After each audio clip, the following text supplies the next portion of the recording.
Le service en orbite, c'est ce nouveau marché porté aujourd'hui par la réduction des coûts, la digitalisation du secteur spatial, puis l'arrivée globalement du New Space. Et une start-up a pris le train en marche, Space Locker. Nous avons avec nous en plateau Théophile Lagrolet. Vous êtes le cofondateur de la start-up. Bonjour.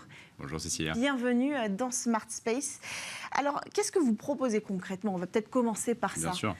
Alors, chez Space Locker, on propose un service d'hébergement en orbite destiné à tout acteur qui souhaite envoyer des capteurs ou des expériences en orbite dans l'objectif de générer de la donnée spatiale. Donc, on parle de charge utile parce que quand on parle de services en orbite ou de satellite as a service aussi, c'est un sujet assez complexe. On parle de digitalisation, vous parlez de données, mais vous envoyez de la charge utile, concrètement. Bien sûr. On a une approche un peu particulière des services en orbite. D'habitude, on voit les services en orbite comme de la réparation, etc. On pourra venir sur les cas d'usage futurs.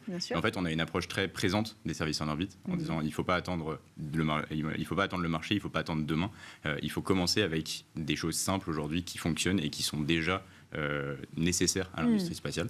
Et aujourd'hui, ce qu'on voit, c'est qu'on a quand même une grosse complexité d'accès à l'espace qui est résolue en partie par les lanceurs, par la logistique spatiale. Mais en fait, le segment satellitaire reste aujourd'hui ancré dans un modèle qui est relativement ancien, avec un satellite dédié, des opérations compliquées pour intégrer les capteurs, etc. Nous, ce qu'on vient faire, c'est qu'on vient simplifier cette intégration et fournir à nos clients vraiment des missions spatiales clés en main. C'est-à-dire que un client qui va avoir un capteur pour observer la Terre, pour observer par exemple des émissions de méthane ou pour faire de la télécommunication, de l'IoT ou des choses comme ça, au lieu de construire son satellite et d'aller s'adresser à quelqu'un qui va lui fournir un satellite avec des phases longues d'intégration et une technicité assez haute, qui n'est finalement pas son métier, il va venir nous voir, on va lui fournir une interface standard, il va pouvoir prendre son capteur tel quel en laboratoire, l'intégrer à notre interface et l'envoyer en orbite. Comment vous faites pour assurer une compatibilité de tous ces devices? Bien sûr. Alors ça, c'est notre petite technologie derrière. Ouais. Donc c'est une technologie qui va être basée en trois points, on va dire. Le premier, c'est vraiment l'interface en tant que telle, physique, mécanique. On est en train un peu de construire ce qu'on appelle le port USB de l'espace. L'idée, c'est d'avoir une prise qui permette de connecter à peu près n'importe quoi sur n'importe quoi dans l'espace. Ouais. Et en fait, ça marcherait sur Terre aussi. Ça marcherait sur Terre aussi. Et donc, en fait, c'est justement ce qu'on applique, c'est-à-dire qu'on commence par faire de l'intégration en salle blanche, tout ce qu'il y a de plus standard avec ces prises, mais au lieu de passer 3 semaines à intégrer une charge utile, on va passer 3 jours. Ouais. Et ensuite, derrière, on a des couches logicielles qui sont très importantes pour permettre cette flexibilité, en fait. Parce qu'il y a un enjeu, c'est pas uniquement physique, il y a un enjeu ensuite logiciel de faire discuter une plateforme satellitaire avec à peu près n'importe quelle expérience. C'est ça. Il vous faut un traducteur universel, quoi, finalement. Voilà, c'est un petit peu ça. Et en fait, ce qui est très intéressant, c'est que c'est des choses aujourd'hui qu'on a déjà développées sur les infrastructures cloud. Aujourd'hui, quand vous avez besoin de brancher un calculateur à un rack de serveurs, finalement, c'est relativement standardisé. Et on a déjà ces couches logicielles qui permettent de faire tourner aujourd'hui le cloud et qui fait tourner à peu près toute l'infrastructure de calcul sur Terre. Et donc, en fait, ce qu'on cherche à faire, c'est vraiment appliquer cette logique en orbite. Et ensuite, vous proposez un service, en software pour traduire ces données ou pas? Voilà. Jusqu'où va votre proposition? Et ensuite, donc nous, vraiment, on vend un service de mission en orbite et donc on va jusqu'à l'opération.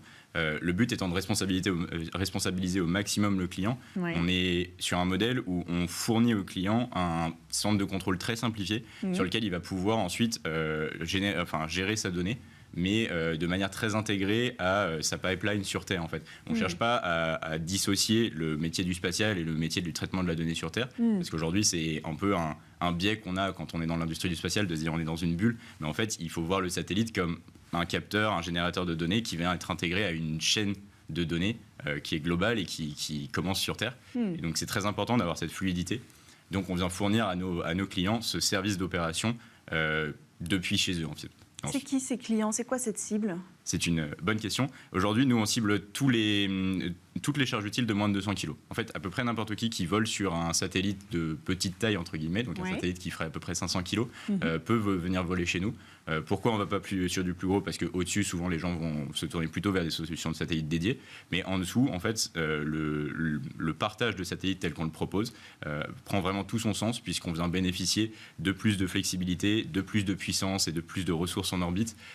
Et donc, on vient vraiment avoir un levier sur cette mutualisation. Donc, ce sont vos satellites? On a deux modèles. On travaille sur deux modèles, de l'hébergement sur des satellites dédiés, où nous, on ne développe jamais la plateforme. Aujourd'hui, c'est vraiment une ligne qu'on s'est fixée, on ne cherche pas à développer la plateforme. Aujourd'hui, il y a des gens qui font des satellites, ils le font très bien, et justement, on discute avec la plupart de ces fabricants de satellites, dans le but d'intégrer notre solution et de travailler avec eux sur des logiques partenariales. On aura d'ailleurs l'occasion aux assises d'annoncer un partenariat avec un grand prime dans le secteur. Aux assises du New Space qui se tiennent donc du 5 au 7 juillet. Exactement, la semaine prochaine.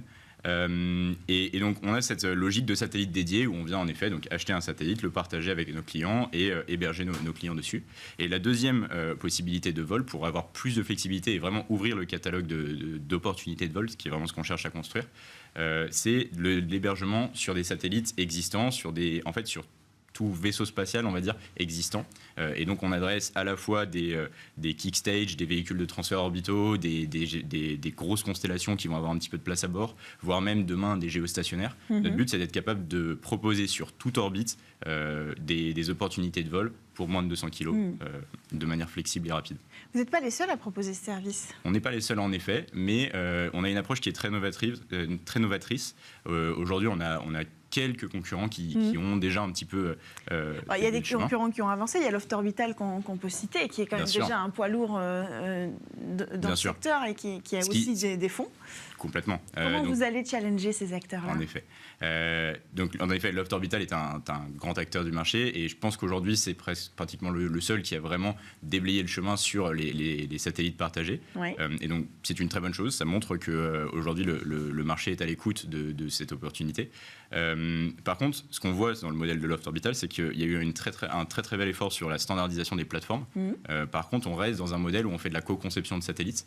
Et nous, en fait, on vient standardiser la partie charge utile également, ce qui nous permet de responsabiliser un petit peu plus le client, gagner en flexibilité et être capable de voler à peu près sur n'importe quel satellite. Alors on a parlé du champ des possibles, des applications, des services en orbite. Vous avez parlé aussi de peut-être le réapprovisionnement de ces satellites. Donc vous adressez cette branche-là qui est de dire on va créer de l'interopérabilité et démocratiser l'accès.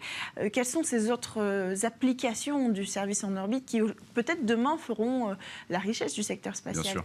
Et c'est très important d'en parler puisque c'est justement le projet même de Space Locker, c'est de dire aujourd'hui on propose une offre de services partagés sur des satellites, mais finalement la vision long terme c'est vraiment de se positionner en tant qu'acteur européen des services en orbite parce qu'on estime que c'est le grand virage que va prendre le satellite demain, comme on l'a vu sur la réutilisation sur le segment des lanceurs.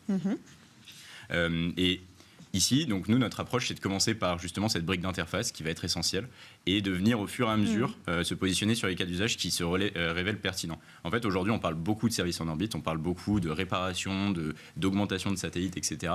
Il se trouve que le marché n'est pas encore tout à fait mature, mais par contre que ces technologies vont avoir besoin d'une longue période de temps pour se développer. Alors, les chiffres sont quand même assez impressionnants. Alors, il y a une étude, par exemple, qui a été publiée en 2021, donc qui peut-être pourrait être mise à jour, mais qui était quand même assez parlante, par le cabinet de conseil Northsky Research. Et donc là, il parlait de toutes les possibilités qu'offre le service en orbite. Et il citait le domaine de l'extension de vie. Vous allez peut-être nous traduire ça. En disant que ça représenterait 51% du marché à venir du service en orbite, donc c'est la moitié du service. L'orbite géostationnaire concentrerait 17% de l'activité, avec un marché de 3,2 milliards de dollars d'ici 2030. Ça paraît quand même assez prometteur, cette branche-là. Oui, les chiffres sont fous. Dès qu'on commence à regarder sur du gros satellite, en plus, on a vraiment des marchés qui sont très, très importants. Il y a un besoin technologique très fort pour aller chercher le ravitaillement. C'est peut-être ça aussi qui explique que si le marché est prometteur, il ne laissera peut-être pas entrer n'importe quel acteur. C'est ça. Et le problème aussi avec cette barrière technologique, c'est qu'aujourd'hui, elle crée des coûts qui sont absolument prohibitifs pour les clients. Aujourd'hui, réparer un satellite, on a quelques démonstrations sur l'extension de vie notamment qui commencent à pointer. Mais ce qu'on voit, c'est que la volonté à payer des acteurs qui pourraient bénéficier de ces services est aujourd'hui pas encore tout à fait au rendez-vous. On commence à avoir des marques d'intérêt, mais ça reste encore trop cher en fait. C'est le problème. Et donc le problème, c'est comment est-ce qu'aujourd'hui en Europe, on se positionne sur ce marché d'une autre manière que simplement par des programmes institutionnels, parce qu'on le voit avec ce qui s'est passé avec SpaceX notamment, l'émergence de ces nouvelles technologies, de ces nouveaux cas d'usage, ne peut pas se faire uniquement sur les épaules de l'institutionnel, même si l'institutionnel reste très important. Alors, vous devancez ma prochaine question. Quel est le rôle techniquement de l'institutionnel, de l'ESA, du CNES par exemple, dans l'émergence de ce service en orbite? Nous, ce qu'on voit, c'est que le rôle de ces agences et le rôle aussi des grands acteurs, parce que souvent ça passe à travers ces grands acteurs, les fabricants de satellites principaux, ça va être de prévoir le futur et d'essayer d'anticiper sur des technologies, etc. Donc en mettant des programmes en place qui vont être de longue haleine. Ce qui est très important, c'est que ces programmes existent, mais qu'il faut venir les compléter par de l'innovation beaucoup plus court terme et appuyer sur des vraies données marché. Et voilà, dans le spatial, on a toujours eu un petit peu ce côté techno-push institutionnel. Et il est très important parce que c'est un marché qui a besoin de forts investissements au départ pour lancer les choses. Mais il faut arriver à combiner les deux. Et aujourd'hui, ce qu'on voit, c'est que les innovations qui ont le mieux marché dans le spatial, c'est celles qui ont réussi à combiner ce soutien institutionnel et un fort attrait marché aussi avec une répondance. Donc ça, il va vous falloir du financement pour ça? Tout à fait. Comment vous en sortez de ce côté-là? Bien sûr. Donc aujourd'hui, on est soutenu par le CNES, donc par le service d'émergence du CNES, Connect by CNES Next, qui nous a soutenus à travers un premier contrat. Et on vient de lancer, là, il y a quelques semaines, notre première levée de fonds, où on s'adresse principalement à des investisseurs privés qui sont intéressés par le projet. Est-ce qu'il faut convaincre encore les investisseurs privés du potentiel du service en orbite? L'investissement dans le marché du spatial, c'est quand même encore très particulier. C'est un sujet qu'on aborde souvent dans Smart Space. Mais sur le service en orbite. Sur le service en orbite, je pense que c'est un sujet qui est très technique souvent, qui est abordé sur un angle très technique. Le concept de base est assez acquis de dire on ne peut plus se permettre d'envoyer des satellites jetables. Mais ensuite, c'est trop cher. Voilà, et c'est trop cher. Mais ensuite, quand on regarde les économies et les chiffres derrière, souvent ça risque d'être c'est souvent un petit peu compliqué d'aller convaincre un investisseur que dans 15 ans on gagnera des millions en réparant des satellites. Donc voilà, c'est vraiment aujourd'hui un investisseur dans le spatial, il est intéressé par le dynamisme du marché, mais c'est essentiel d'arriver à convaincre sur du moyen terme, du court terme. Qu'est-ce qu'on vous demande par exemple? Eh bien, les premiers clients, les premiers chiffres les premiers revenus, quand est-ce qu'ils arrivent. On le voit aujourd'hui, il y a eu un fort investissement sur les lanceurs. Le temps de développement d'un lanceur est quand même assez long. Donc, on a déjà des investisseurs qui ont pris ces risques de dire je mise sur du long terme. Mais avec la situation actuelle qui est un petit peu en train de virer et des nouvelles préoccupations d'investisseurs, on sent quand même qu'il va y avoir un recentrage même sur le spatial, on ne peut pas se permettre d'attendre 10 ans pour que vous atteigniez la rentabilité. Comment est-ce que vous nous assurez que vous allez avoir un service qui tourne entre-temps? Quelles sont vos échéances à vous? Nous, nos échéances, c'est un premier vol en 2024, fin 2024. Commercial? Un premier vol semi-commercial, on va dire. Donc on fait une démonstration technologique de notre interface, mais aujourd'hui on vend déjà des opportunités à bord pour faire voler donc, principalement des académiques, des institutionnels, et on a des premières approches aussi avec des clients commerciaux. Le but étant d'aller très vite en vol, d'aller sur du petit satellite et de venir grossir au fur et à mesure. D'accord. Donc avec qui vous voleriez? Pour l'instant, je peux pas vraiment donner de nom puisqu'on est, on est dans des phases très jeunes de ces discussions. On a ouvert il y a vraiment très peu de temps notre plateforme de réservation sur notre site internet. Mais ça va de la start-up qui veut faire une démonstration au gros institutionnel qui veut valider son matériel en orbite en passant par des laboratoires, etc. C'est une bonne question. Aujourd'hui, on est un petit peu coincé. On regarde forcément côté SpaceX et peut-être un petit peu côté indien également. Mais, qui s'avère plus rentable finalement? J'aurais du mal à répondre sur cette question. Je dirais qu'aujourd'hui, c'est quand même beaucoup plus facile de lancer sur du SpaceX. On a une offre qui est présente, on a des brokers, etc., qui sont quand même bien installés. Nous, on attend avec impatience le spatial européen sur le sujet et on a hâte de pouvoir lancer sur des lanceurs européens.